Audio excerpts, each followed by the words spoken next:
buenas noches y bienvenidos a Tercer Grado. Hoy está con nosotros Carlos Loret de Mola. ¿Cómo están todos? Buenas noches. Leo Zuckerman. Muy buenas noches. René Delgado. Buenas noches. Raimundo Rivapalacio. ¿Cómo están todos? Buenas noches. Joaquín López Dóriga. Hola, doctor. Buenas noches a todos. Y Denise Merck. Buenas noches, buenas noches.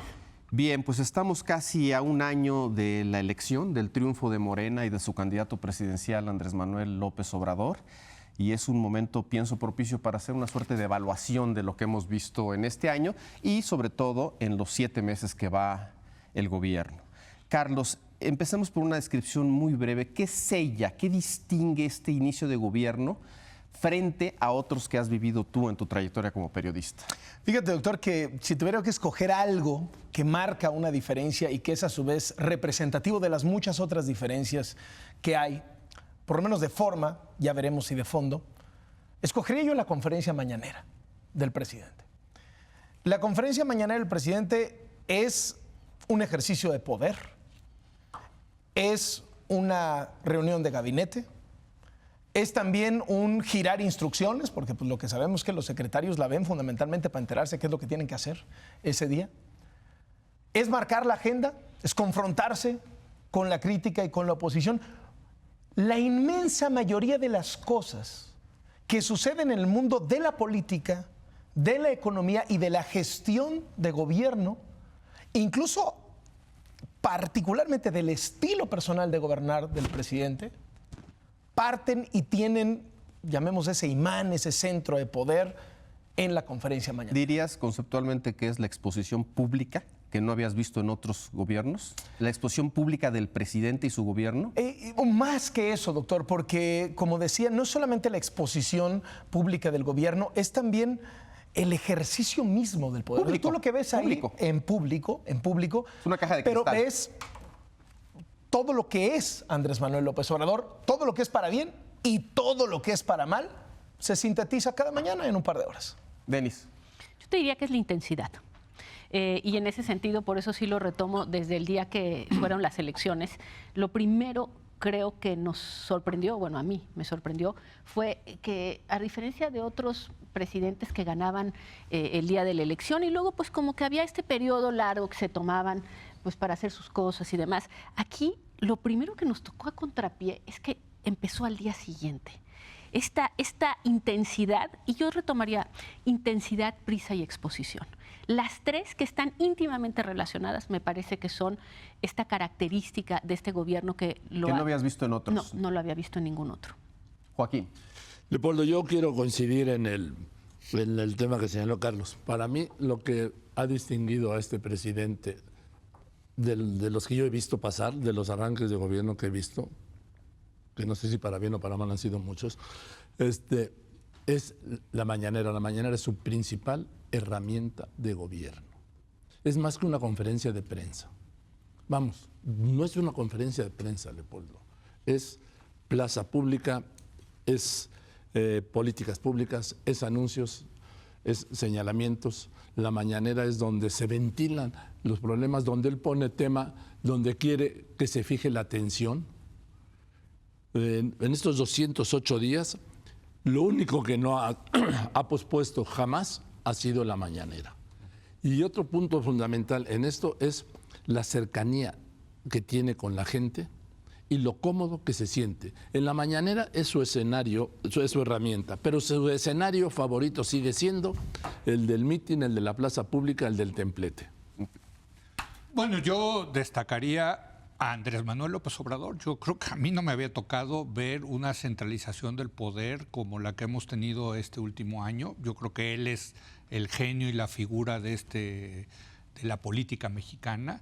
Todo lo demás ha pasado a un segundo plano y me atrevería a decir, no sé qué piensan ustedes, pero creo que en Tercer Grado creo que le hemos dedicado el 80% de este año del Tercer Grado a Andrés Manuel López Obrador, porque se ha convertido en la figura de la política mexicana. Entonces yo destacaría esa característica descriptivamente de una centralización del poder como hace muchos años no veíamos en este país. Raimundo. Pues yo diría que en lo individual, la velocidad de Andrés Manuel López Obrador, totalmente distinto al resto. En lo político, la verticalidad, y yo coincidiría, la centralización del poder, y también en lo que es su misión y lo que es su visión y su misión. Él siempre hemos dicho que es un político, era un político antisistémico. Por eso yo establezco que como presidente sigue siendo antisistémico. ¿Por qué es importante? Porque ya como jefe del Ejecutivo tiene otro sedimento, que es lo que él logre a través de, con esta velocidad que trae, lo que logre amarrar se va a quedar. Así yo concluiría esta primera idea. Bien. Yo destacaría dos capacidades y dos actitudes, de algún modo coincidente con lo que se ha señalado. Uno, la capacidad de fijar la agenda y retener la iniciativa política. Y las dos actitudes, la voluntad de hacer cosas y la velocidad en la acción. Eso sería lo que destacaría. ¿Ven rápidamente una suerte de ruptura frente a otros inicios de gobierno? ¿Estas características lo hacen sustantivamente distinto a lo que se había vivido, al menos en la experiencia de cada uno de ustedes, o no? ¿O realmente, o cada uno tiene su sello y no hay nada que sea O sea, a ver, ruptura? comparado con meter al bote al hermano del presidente anterior, ¿no? Cosas así, no me parece López Obrador un rupturista en el fondo. Y defiende un poco lo que conversábamos aquí hace unos cuantos programas.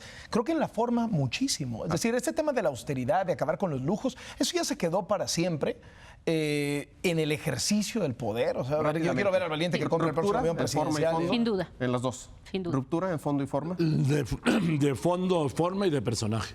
¿Ruptura? Indiscutiblemente. Yo no estoy de acuerdo. A ver. Es decir, no, yo creo que ese es el desafío que él tiene, porque él reproduce muchas de las formas del ejercicio del poder, por más que pretenda señalar que son distintas, pero por el otro lado, amenaza con la ruptura, pero cuida de no romper. Leo. Pues estoy dividido. A ver, bien. Yo creo que sí hay cosas donde es muy clara la ruptura, pero hay otras cosas donde hay una continuidad, desde luego, en muchos temas, y ya entraremos a los temas, pero creo que el presidente sí ha también sido cuidadoso de mantener ciertos equilibrios para que no sea una ruptura completa. Bueno, es con que el dijimos pasado. ruptura, no revolución. No, bueno, O sea, sí, es sí, que- sí. no, yo sé, pero por eso... No, por eso, pero estoy dividido, la verdad. Es una buena manera de salirme de la pregunta, la verdad. Creo que es en el fondo. Ahora divididos en la mesa. Entremos a lo valorativo. Lo bueno. ¿A lo qué? A lo valorativo. Sí. Más allá de lo descriptivo. Lo bueno, lo malo y lo feo, digamos, ¿De golpe las tres? inicio. No, vamos una por una. ¿Lo bueno? Lo bueno, ¿qué rescatas de este inicio de gobierno, de estos Mira. meses, de este año de la elección, si quieres? A ver, si quiere, en la forma, porque sí veo ruptura. Me parece muy buena que haya desaparecido ese elemento verdaderamente ofensivo de la política mexicana que estaba impregnado de frivolidad. Creo que esa es una ruptura muy positiva. Creo que también la cercanía con la gente me parece también sin duda una cuestión muy positiva. El lado bueno de la austeridad, vamos a ponerlo así también. La parte de la ruptura sistémica que me parece interesante y que me parece buena es esta decisión de Andrés Manuel López Obrador, luego hablaremos de los costos, de sacudir al sistema de privilegios que efectivamente estaba profundamente construido y en ese sentido interconstruido, fijo, duro. Eso me parece que es una parte positiva. Me parece positiva la masiva transferencia de recursos. Hoy hay algunos datos que me parecen muy reveladores, como por ejemplo el aumento del consumo en minoristas. Me parece interesante, es decir, hay una distribución de la capacidad de compra a otros grupos sociales. Me parece muy, muy importante. Me parece importante que nos haga pensar en muchas cosas que no pensábamos, que se daban por sentadas, y eso me parece útil. A ver, como por ejemplo. Pues, Leopoldo, cuando alguien llega y hace esta sacudida al presupuesto como la que está haciendo el presidente, realmente hay muchísimas cosas por las cuales puedes querer tirarte a la calle y decir, alto, vas a destruir. Y hay otras que realmente te preguntas por qué se permitió durante tanto tiempo. Entonces, creo que esta obligación de continuamente revisar cosas que simplemente dábamos por hechas me parece útil. En sí la ruptura tiene elementos que son positivos. Y te digo, en las formas honestas, en el fondo, la masiva redistribución de recursos me parece que voltear a ver a quienes no estaban en la agenda, Leopoldo, vamos a ponerlo así, que no estaban en la agenda, por definición me parece que es una cuestión buena. Un poquito, si puedes, expandir la idea esta de la ruptura sistémica, de la estructura de privilegios? Mira, creo que nada refleja más las prioridades de un gobierno que en dónde decide gastar el dinero. Y desde luego lo que hemos estado viendo es una decisión radical del presidente de cambiar hacia dónde va el presupuesto. Independientemente de decir si lo está haciendo con cuidado, si ha hecho distinciones, etcétera, claramente la decisión de dirigir una parte muy importante del presupuesto hacia ciertos grupos sociales, me parece que es una noticia importante. El tema de los intermediarios. Estoy en contra de la forma en que ha generalizado sobre la intermediación. Sin embargo, en otros momentos, cuando uno ve a esas intermediaciones que tenían muchísimo tiempo viviendo muy bien, ¿no? Estos intermediarios que se encargaban, yo me encargo de los pobres, yo me encargo de estos grupos sociales. Esta forma de llegar directo. Clases medias, finalmente. Sí. Entonces, creo que hay esa decisión, me parece que pone en la agenda a grupos que simplemente los gobiernos anteriores los habían mantenido de una cierta forma, pero que no los habían puesto en el centro de la escena. Me parece bueno para México poner a ese grupo en el centro de la escena. Carlos, lo bueno. Híjole, estoy súper en desacuerdo con Denise sobre este asunto y me permito exponerlo rápidamente. No, primero dime lo bueno y después... Lo bueno, Luego- les tengo luego que ya decir una cosa. contigo. que no saben hablar. Lo bueno. Empieza con lo bueno y ya Primero lo luego- bueno y después si quieren... Y luego lo malo. Y luego lo mejor. A ver, he visto un chorro de cosas buenas en este gobierno. Pero ¿con qué te Ay. quedas? El respaldo al TEMEC desde la campaña, la presentación de un presupuesto con equilibrio fiscal, el cambio a la ley para saldar esa añeja deuda con las trabajadoras del hogar en este país, la apuesta por la democracia sindical con los cambios a la Ley Federal del Trabajo, el anuncio que van a hacer para acabar con esta simulación de los factureros y lo que están haciendo en ese sentido, la austeridad buena, llamémosle así, me gusta cómo lo plantea Denise, esa austeridad que tiene que ver con no derroches en el ejercicio del poder, hay otra parte que es la austeridad mala y luego hablaremos de ello, y ver a un presidente que trabaja. Innegablemente es un presidente que está Cierto, trabajando. ese tema. Entonces a mí todo eso, que es un chorro, me gusta de este gobierno hasta este momento. Ya después nos dirás lo que no te gusta. Y le a lo puedo mejor rebatir a Denise ya ahí vendrá lo de Denise. Sí. Gracias, ¿Qué me Golo. gusta? Sí. Y por eso tengo dudas del tema de ruptura o continuidad. Me gusta la continuidad en la agenda neoliberal. A La ver. agenda neoliberal. Eso es una provocación. No, Ah, es claro, una desde luego. provocación. Desde luego, la primera, la estrella, Max, la joya de la corona del neoliberalismo es el libre comercio. Y este gobierno está a favor del libre comercio y este gobierno desde que ganó hace un año se sumó a las negociaciones del Tratado de Libre Comercio, el nuevo Tratado de Libre Comercio, con el gobierno saliente de Peña Nieto, y el hecho de que hayan ido juntos gobierno saliente y gobierno entrante fue fundamental para sacar adelante el TEMEC. Hombre, ver a Martí Batres defendiendo el libre comercio en el Senado de la República, perdónenme, es una victoria cultural del neoliberalismo.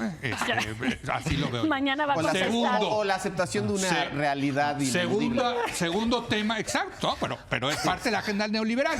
Como parte de la agenda neoliberal es la disciplina fiscal. Y este señor presidente presentó un presupuesto que cumple con la promesa de disciplina fiscal. Este no es un presupuesto populista, es un presupuesto ortodoxo. Y ahora que ver al ¿no? fundador del Barzón, presidente Bueno. de la Comisión de Presupuesto en la Cámara, defendiendo Es también una victoria cultural, como ver a la señora presidenta del Fondo Monetario Internacional siendo recibida en Palacio Nacional con todos los honores. Hombre, bueno, pero yo creo que segundo, libre comercio. Segundo, el presupuesto. Tercero, la autonomía del Banco de México. Perdónenme, parte de la agenda neoliberal, darle autonomía al Banco Central para combatir la inflación. Y ha sido respetuosísimo el presidente de la autonomía del Banco Central. Lo celebro. Esas tres cosas me gustan y agregaría una más. Pero a ver, que entonces, no tiene que ver con... pero entonces, espérame. Sí.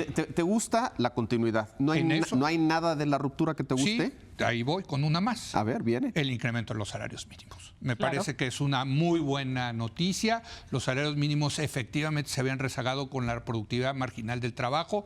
Había posibilidad de subirlos sin que se incrementara la inflación. Lo subieron, tomaron esa decisión política y efectivamente no subió la inflación. Y sí creo que es una muy buena ahí sí es rupturista, porque la ortodoxia Sí, sí. neoliberal decía, no, que los salarios los ponga el mercado. ¿Se dispara la no, inflación? sí, se dispara la inflación. Bueno, ahí vimos una buena política rupturista y yo lo celebro, me parece que fue muy adecuado. René. Para mí la principal es salir de la política cupular. Es decir, durante los últimos 30 años el país se gobernó a partir de una política cupular donde todos nos iban a salvar en secreto y terminaron saqueando infinidad de bienes y Es recursos. como si hay ruptura. No, es decir, ahora, el giro va sobre la política popular, y por popular no quiero decir populista. Eso provoca tres cuestiones. Uno, el reavivamiento del debate público. Hacía mucho que no se debatían políticas nacionales como se debaten ahora.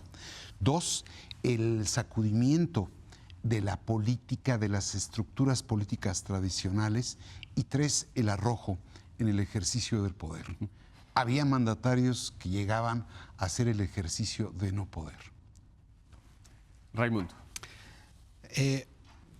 Bueno, primero quiero decir que no alcanzo a ver a Milton Friedman en Palacio Nacional en ninguna de las salas que yo veo. Yo pienso que aquí, discrepando, es López Obrador un pragmático profundo, no un tipo que esté en un modelo ideológico de corte neoliberal. Creo Bueno, que es él... pragmático porque Bueno, ¿y te funciona. gusta el pragmatismo? ¿Lo pones en el lado bueno o cómo? Ya hablando de lo bueno.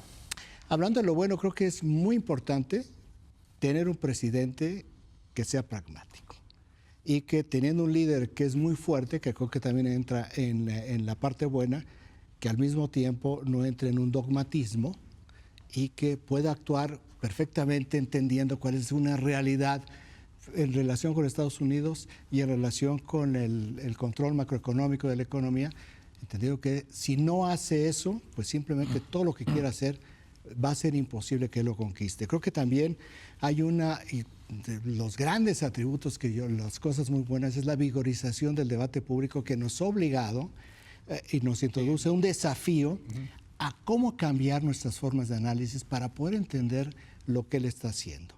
Y lo que él está haciendo también se traduce en cosas que sí estoy yo totalmente dado a la ruptura, que es la manera como él trabaja y maneja los símbolos, que hablan mucho de la ruptura. En estos 6 meses de gobierno, que ya veremos cómo lo va profundizando y cómo lo va amarrando y consolidando, con aspectos que parecen a veces tan superficiales y que al mismo tiempo son tan profundos, como liquidar Los Pinos como casa presidencial, vender los aviones, aunque esté pagando lo que esté pagando, pero la parte semiótica, su forma de transportarse, Sí. que también este tipo de mensajes sí te habla de una ruptura por completo de lo que fue el pasado. Este tipo de acciones que tiene que ver con una voluntad política, y aquí parece una redundancia, una voluntad política que sí lleva a acciones. Más allá de que lo podremos discutir después si están bien o mal, no, tiene la voluntad política y lo hace. Podría haber dicho, lo firmo y lo cumplo, lo prometió y lo cumplió. A tropezones, a trompicones, como quiera hacer, pero sí es una persona donde llama a la acción y él encabeza esa acción. Sí, esta parte de una austeridad, la reducción de los excesos, de los abusos, Sí. que lo que ha hecho es elevar el costo político por abusos y por corrupción. ¿Va a lograr cambiar las cosas en 6 años? No, porque esto se cambia generacionalmente. Si después de este primer sexenio viene cualquier político de cualquier partido que continúa con esta misma ruta, esta misma línea, creo que es muy saludable, entonces en 30 años tendremos otro tipo de país. Finalmente, Juan. Finalmente, Leopoldo, yo creo que no De lo los bueno. saberes, hablemos de los saberes. Sí, me hablabas de lo bueno. Yo creo que no solo lo bueno, lo mejor ha sido su lucha contra la corrupción.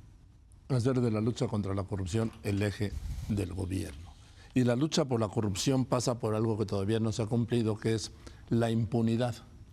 Porque la impunidad es el motor de la lucha, ese es el motor de la corrupción y de la violencia. ¿Por qué? Pues porque es barato, porque no pasa nada, porque no hay sanción. Eso me parece a mí no solo bueno, lo mejor. Y de lo bueno, aunque pueda yo parecer políticamente incorrecto, pero dentro de ese pragmatismo que yo se le reconozco a López Obrador, y creo que un presidente lo debe tener, ¿sí?, es no haber declarado la guerra o haberse enfrentado con Donald Trump. ¿Por qué? Porque no hay un presidente, ni siquiera Putin, que haya salido ganador de una guerra, de un enfrentamiento con Trump. Y tenemos que ver, como el tema de la guerra comercial, de darse la guerra comercial, como en algún momento va a imponer los aranceles a México, sin duda, cuando a él le convenga. Leopoldo, en una guerra comercial, ¿quién tiene más que perder? ¿Estados Unidos o México? Obviamente que México. Sí, Estados Unidos tiene que perder, sí, pero México tiene muchísimo más que perder, porque estamos hablando de dos economías que elegantemente le llaman asimétricas. En fin, yo señalo esos dos puntos, uno de bueno, que es no enfrentarse a Trump, porque no nos lleva a ningún buen puerto, y otro, aunque en esto haya una contradicción en sus planteamientos de campaña, porque una cosa es ser candidato y otra cosa es ser presidente, insisto, hacer de la lucha contra la corrupción su eje de gobierno. Bien, bueno, con eso damos por terminado este bloque y regresamos a ver de lo que falta, los pendientes, lo malo.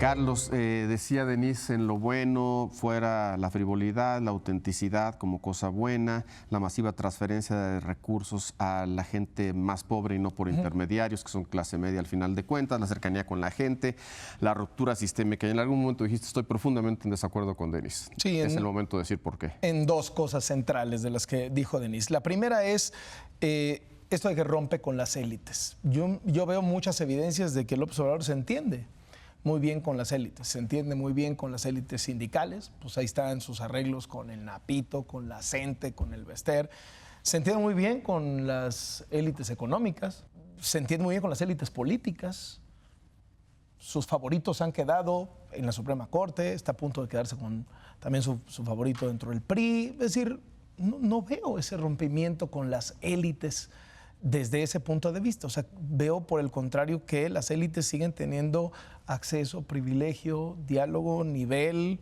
fuerza, etcétera. No está mal, no, pues, nada más ahí está. La segunda es el tema de la masiva redistribución de recursos, que decías, Denise, aniquila el intermediarismo. No dije esa palabra, ¿eh? No, bueno. No, nada más. Pues está bien, entonces quito esa palabra. Entonces, la masiva redistribución de recursos. Y es... lo que ves hasta ahora es un recorte brutal que ha dejado muchísimos damnificados en esa población a la que el propio presidente López Obrador dice atender. Es decir, les quitaron el Prospera, Progresa, como se ha llamado, y en lo que les llega el nuevo, sin duda, han sufrido terriblemente los más pobres. Sí. Les dejaron de dar medicinas y atención médica en muchos de los hospitales. Y en lo que les llega el nuevo esquema, supuestamente sin corrupción, la están pasando muy mal. Y así me puedo seguir en muchas otras arenas de la administración pública, en donde ha tenido un costo brutal, esta llamada redistribución de recursos a los más pobres. A fin de cuentas, sí los ha puesto en el centro del discurso, eso es inobjetable. Pero ya a la hora de cuánta lana reciben y a cambio de qué servicios, pues si te van a dar 1,000 pesos, pero te van a quitar la clínica y esos 1,000 pesos te los vas a gastar en las medicinas. No, pero nadie está planteando quitar las clínicas, nadie está planteando ya no tienen las medicinas en la clínica. Bueno, ¿no? Pues cerraron 75 clínicas. Decía Denise, que cerraron 75 clínicas. Es que creo que es importante. Bueno, ya está, eso era. A ver. No, es que creo que es importante. Para alusiones, nada más. Bueno, en realidad, si no te importa, puedo decir lo malo, porque es que lo malo no, pero primero refiérete a lo de Loreto y está después bien, vas. Muy bien. Esta decisión... Nos quiere echar a pelear sí o sí.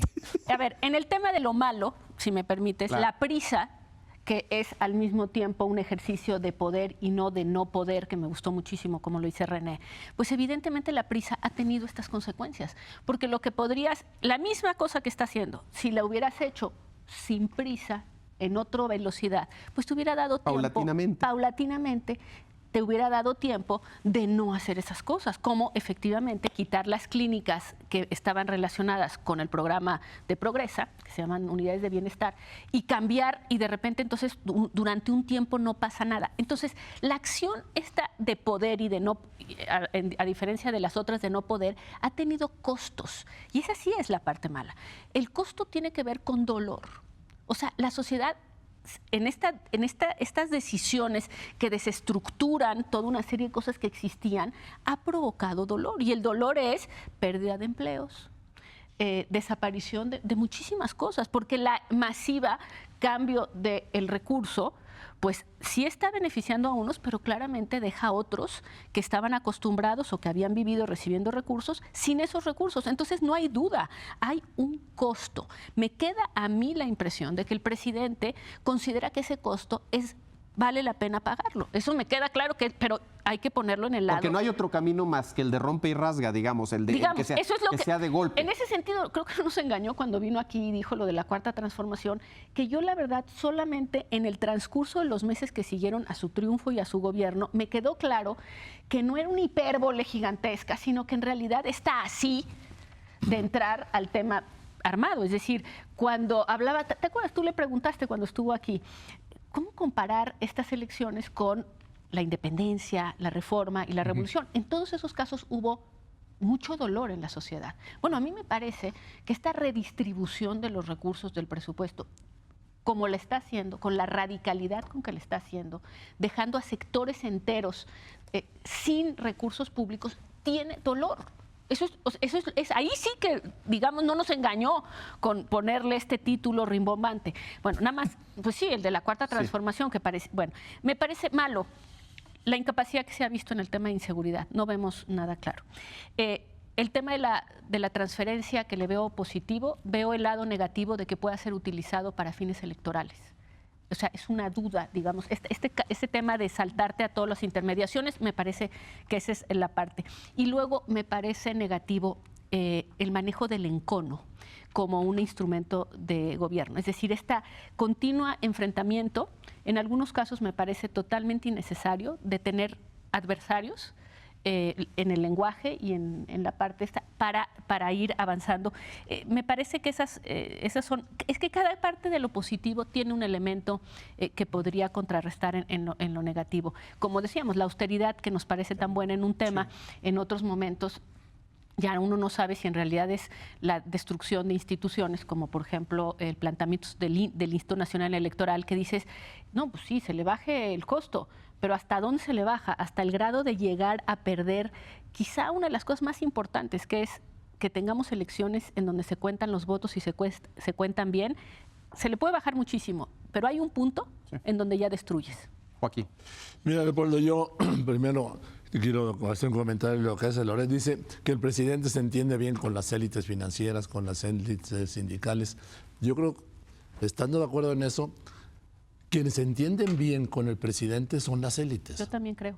Porque No al siempre revés. buscan, como sea, acomodarse. Sí, aunque me hagas esa cara. No. Leo. yo Las élites empresariales Estoy se acomodan. de acuerdo contigo. Las élites sindicales se No es al acomodan. revés. Con el presidente, No. los presidentes del PAN, con los del PRI y ahora con el de Morena. ¿Sí? Dicho esto, yo iba a poner entre lo feo.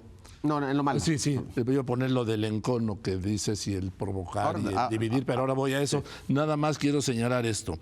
Primero, Leopoldo, el tema de centralizar el poder y convertir los programas sociales, que además yo estoy de acuerdo que se trate de avanzar y de combatir esa injusticia histórica contra más de 50 millones de mexicanos hoy en día que están en pobreza, pero tiene una intención, Leopoldo, electoral. Lo voy a decir así con todas sus palabras. Una intención electoral y una intención de concentración de poder.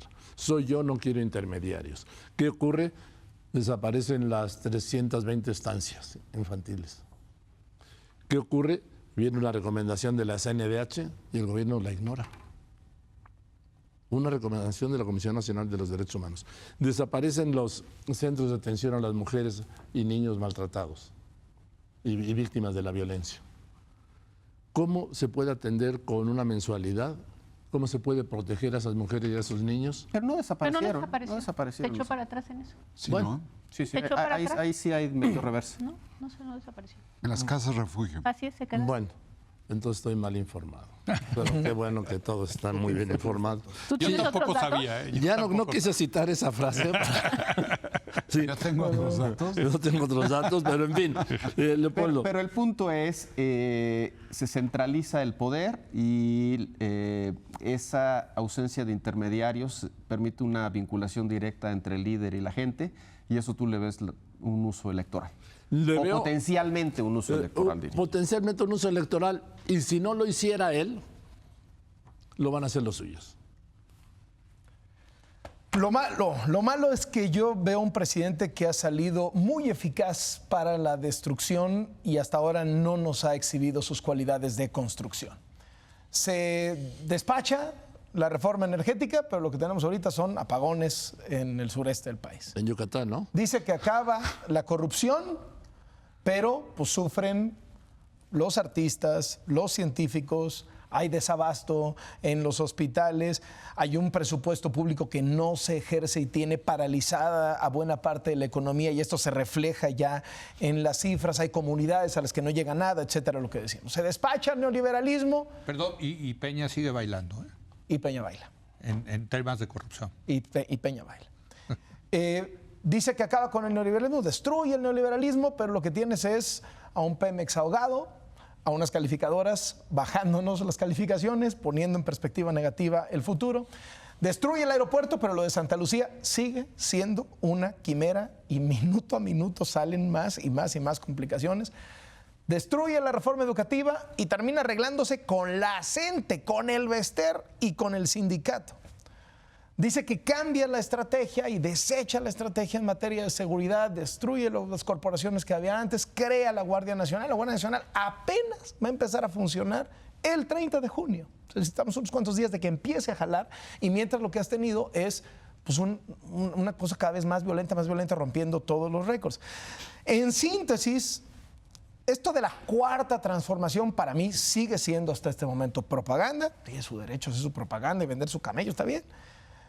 Es un anhelo, pero pues hasta no ver que pase en la vida real, que se transforme este país, para mí la cuarta transformación o la 4T es un apodo. Vamos a apodar así a este gobierno en tanto no demuestra que realmente cambió las cosas, ¿no? Digamos, había un rompecabezas Qué que el curioso. presidente ha dicho reiteradamente que solo funcionaba en beneficio de algunos, muchos, pero algunos, y no proveía ninguna perspectiva de mejoría para tantos. El presidente lo desarmó, dices tú. ¿En está? Lo que ¿En no eso estoy está? viendo todavía es capacidad, ¿Qué va a digamos, armar? gerencial para armar. Ok. Pues yo quizá comentaría que a mí me llamó la atención cuando visité India que el dios más popular es Shiva, que es el dios de la destrucción, y preguntaba a los indios, oiga, pues ¿por qué el dios de la destrucción es el más famoso? Pues porque para construir primero tienes que destruir, te contestaban, ¿no? O sea, sí hay un tema de cómo expiar muchas cosas para luego empezar a construir. Y efectivamente coincido contigo, ¿eh? Y claro, de tiempos, porque Claro, ¿no? Entonces, bueno, pues sí ha destruido mucho este presidente y esperemos que sí tenga un plan para construir. Pero me voy a lo malo. Yo creo que la decisión peor que ha tomado López Obrador es cancelar el aeropuerto de Texcoco. O sea, yo sí creo que fue un punto de inflexión, no había tomado posesión, y eso llevó a que esté todavía ahorita remando a contracorriente en el tema económico, Leopoldo. Los datos son muy malos en materia económica, la economía está estancada, este sexenio es el peor que ha arrancado en términos de crecimiento económico desde el sexenio de Vicente Fox, y creo que la decisión de Texcoco fue fundamental para explicar esto. Aquí lo dijo, y lo dijo cuando explicó la decisión, ahora el poder político va a estar por arriba del poder económico. Perfecto, pues todo el mundo lo escuchó y ¿qué hizo? Agarró sus chequeras y las metió al cajón y dijo, pues yo no invierto porque pues, si en un país el poder político va a estar por arriba del poder económico, pues qué certeza yo tengo de que mañana no me vayan a hacer lo mismo con mis inversiones, ¿no? Entonces yo sí destacaría el tema del aeropuerto, que fue un punto de inflexión y que nos tiene aquí con una economía estancada, y agrego al tema de las cosas negativas, pues la incapacidad de reconocerlo, ¿no? Esta cosa de decir, yo tengo otros datos, va requete bien la economía. Entonces aquí la pregunta es si él sabe que está mintiendo y está vendiendo el camello y le está poniendo borlas y lo está pintando para que no se vea tan mal, o realmente él se cree esta mentira de que la economía va bien. La economía no va bien. Esos son los datos objetivos, ¿no? Para mí el resumen de lo que me parece equivocado o malo o erróneo es el haber lanzado políticas de gobierno sin dominar la administración. Eso es lo que ha provocado muchos desajustes que por lo demás tendrían que ser naturales en un cambio, pero no sé si de la profundidad que están teniendo registro. Es decir, se lanzan políticas de gobierno cuando todavía no domina su equipo la administración. Y entonces lo bueno tiene su reverso en lo malo. Es decir, la velocidad en la actuación se traduce a veces en precipitación en la acción. El fijar la agenda, que sería una virtud, encuentra su defecto en no matizar el debate. El tomar la iniciativa política, el reverso es no tener capacidad de rectificación. Entonces, ahí es donde está el interregno de cuál será el resultado de este sexenio. Es decir, primero, si conquista el gobierno; dos, si transforma el régimen, que no es lo mismo. Si ahorita ganó la elección, no ha conquistado el gobierno y falta ver si transforma al régimen.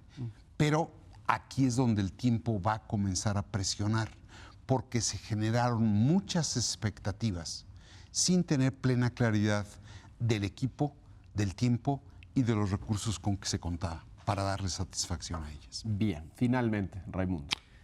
Hay dos formas de gobernar. Una es a través de la persuasión y otra es a través del miedo. Yo creo que lo malo, para mí lo malo del presidente López Obrador, es que él ha gobernado con miedo. Decía Carlos, se lleva muy bien con las élites. Yo diría, no, a través de la política del miedo, que está todas las mañanas en el Salón de la Tesorería en Palacio Nacional, lo que ha hecho es someter a las élites. Las élites buscan cohabitar con él, pero están sometidas. ¿Qué mejor sometimiento de las élites que la cancelación del aeropuerto de Texcoco? Claro, para eso fue. Ahí está. ¿Qué mejor sometimiento de las élites políticas, estas son las empresariales, las élites políticas, que hacer lo que está haciendo con los presupuestos a los partidos, con lo que está haciendo con el Instituto Nacional Electoral, con ir degradando la calidad de la democracia, donde es el apabullamiento que se tiene de los partidos de oposición. Si necesita un voto, basta con que diga, vamos a investigar lo que hicieron en las cárceles para que venga por ahí uno de los responsables y que guarde un bajo perfil. Esto es lo que digo yo, la política del miedo. Y en esta política del miedo también dentro de lo malo es la polarización que ha causado. Y la polarización ha llevado a otro fenómeno, que es la estigmatización. Y la estigmatización te lleva a todas estas grandes frases simpáticas si lo estuviéramos viendo a 8,000 kilómetros de distancia, pero cuando estás viviendo completamente toda esta parte de estigmatización, por cierto, en muchos casos con una absoluta ignorancia de lo que es realmente la historia y cayendo en algunas contradicciones, cuando quieres retomar la República restaurada o aquella lucha de conservadores contra liberales del siglo XIX, la otra parte que me parece muy malo es la increíble improvisación que hay en este gobierno y también el desprecio que hay por lo que es la sociedad política, la sociedad civil, la opinión pública, con estas consultas a mano alzada, en donde todavía ayer, cuando se lo cuestionan, dice, pero no vean las partes cuantitativas, no vean las partes científicas, no le metan rigor científico a estas mediciones, vean la parte cualitativa.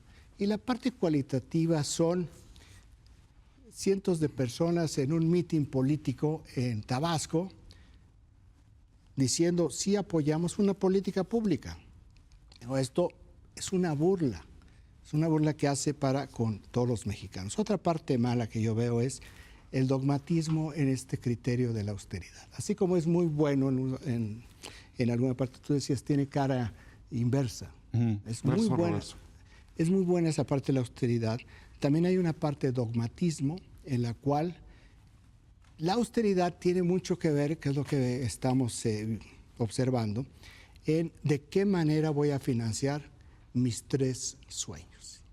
Es mi Tren Maya, es la refinería, Santa Lucía y es Dos Bocas. Pues voy a deshidratar al gobierno, voy a bajar los presupuestos, voy a secar la economía para que esto pueda salir. Entonces yo resumiría en estas partes, en términos de enunciado, lo que yo veo malo de estos 6 primeros meses. Bien, hacemos un corte y regresamos con una última ronda.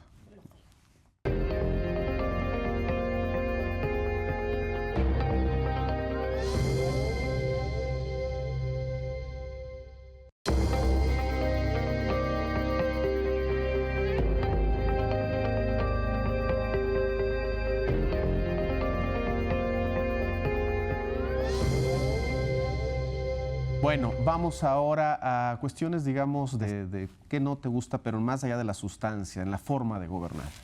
Lo feo. De lo estético.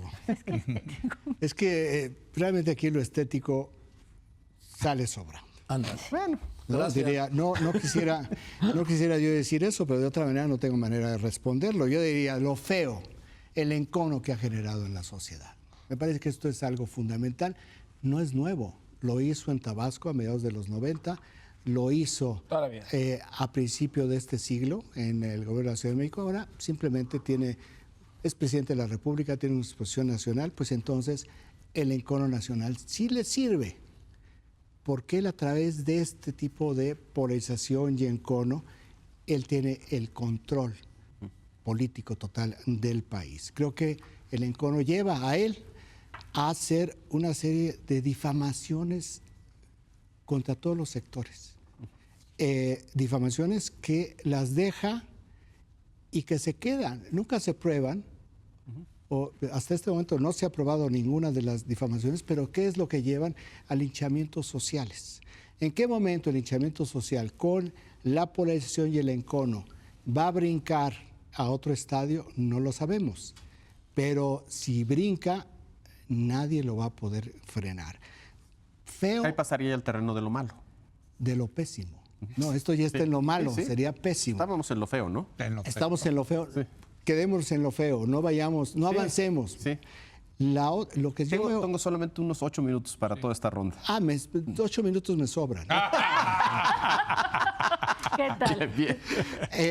Creo que en lo feo yo colocaría, lo han dicho en lo malo, la desaceleración económica, porque lo que ha hecho es una precarización absoluta del país. ¿Está pensando que la 4T es la internacional trotskista? No lo creo, pero para allá vamos.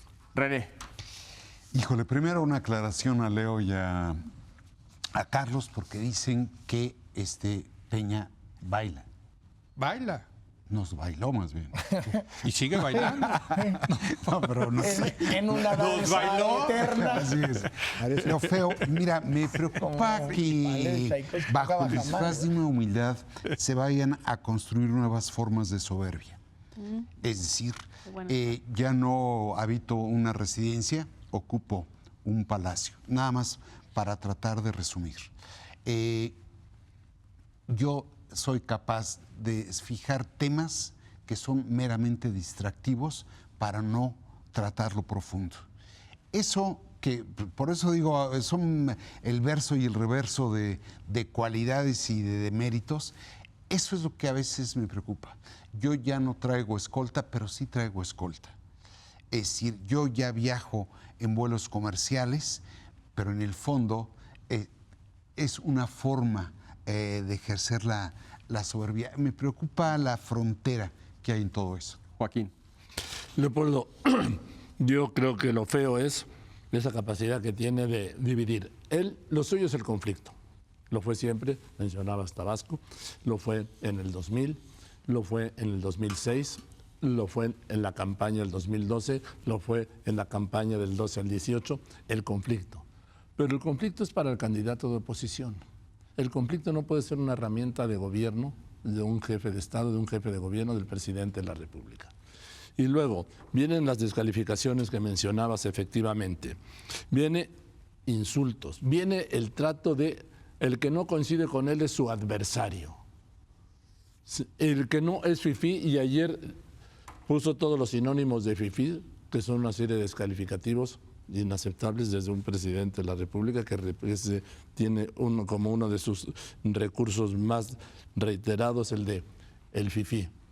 Y luego, Leopoldo, llamar a la unidad.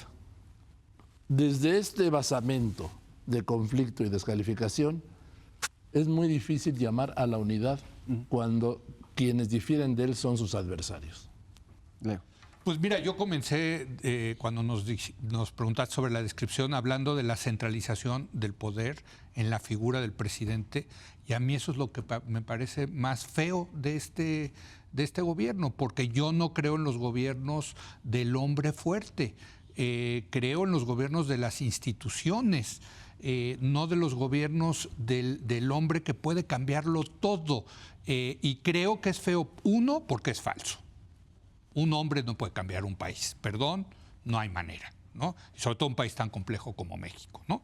Dos, es peligroso porque eso lleva a posibles abusos del poder, ¿sí? Es decir, cuando un hombre es el que tiene tanto poder, pues sabemos históricamente que eso puede terminar mal. Y tres, creo que es hasta machista. Y yo retomo lo que tú decías, Denise, hace unos programas cuando lo de Sheinbaum, esta figura del hombre todopoderoso levantándole a la pobre mujer que no puede resolver el problema de la inseguridad en la Ciudad de México, es hasta machista, esa idea del hombre fuerte, ¿no? Entonces, a mí no me gusta esa centralización que se ha dado en la figura del presidente por falsa, peligrosa y hasta machista. Loret. Coincidiendo muchísimo con mis colegas para tratar de poner un tema ahí sobre la mesa, yo propondría como lo feo esto que se sintetiza en una frase que ya es hasta del lenguaje común, que es el de yo tengo otros datos. El yo tengo otros datos lo que te muestra es algo muy feo, y es un presidente que construye una realidad alternativa a la realidad real. Algo que, por cierto, ya se empieza a ejercer a nivel internacional como una práctica común. Sí. Y creo que esa realidad alternativa va a tener uno de sus momentos climáticos de lo que hemos visto hasta ahora, este lunes, cuando se conmemore el año de la elección, el triunfo del tsunami López Obrador. Porque pues ahí en el discurso la economía va a estar súper bien, la inseguridad va a estar contenida, frente a Estados Unidos habremos mostrado una enorme independencia, y todos los que no entienden esto son unos canallas. Entonces esa realidad alternativa me parece feo que se construya desde una figura tan relevante como la del presidente López Obrador. Denise. Pues a mí lo feo me parece el resentimiento como motor de la acción. Y creo que está en la sociedad y está predominantemente en el equipo del presidente, por no señalar al presidente, pero sí creo que ha habido acciones, difamaciones, motivadas por el resentimiento. Y es feo porque además no es inteligente el resentimiento. En este tema, nada más si me permites, decía Carlos que no ve la cuarta transformación porque lo ve... No, a mí me parece que la descripción que hizo sobre la destrucción habla de una transformación muy importante. Es decir, cuando Carlos decía es que la transformación... No, por el momento estamos viendo el primer pedazo, que es la destrucción, pero la descripción que hiciste fue lo suficientemente amplia como para hablar de algo grande. Masivo. Masivo. Ese es el riesgo, Leopoldo, yo creo. El riesgo grandísimo es... El señor López Obrador está ejerciendo su capacidad de poder, de sí poder hacer las cosas, de hacerlas rápido. El camino inicial está siendo un proceso de destrucción. La gran pregunta es lo que viene. ¿Tendrá o no la capacidad de construir? No podemos juzgarla ahorita, es muy pronto, pero esa es la gran pregunta y ese, Leopoldo, es el gran riesgo.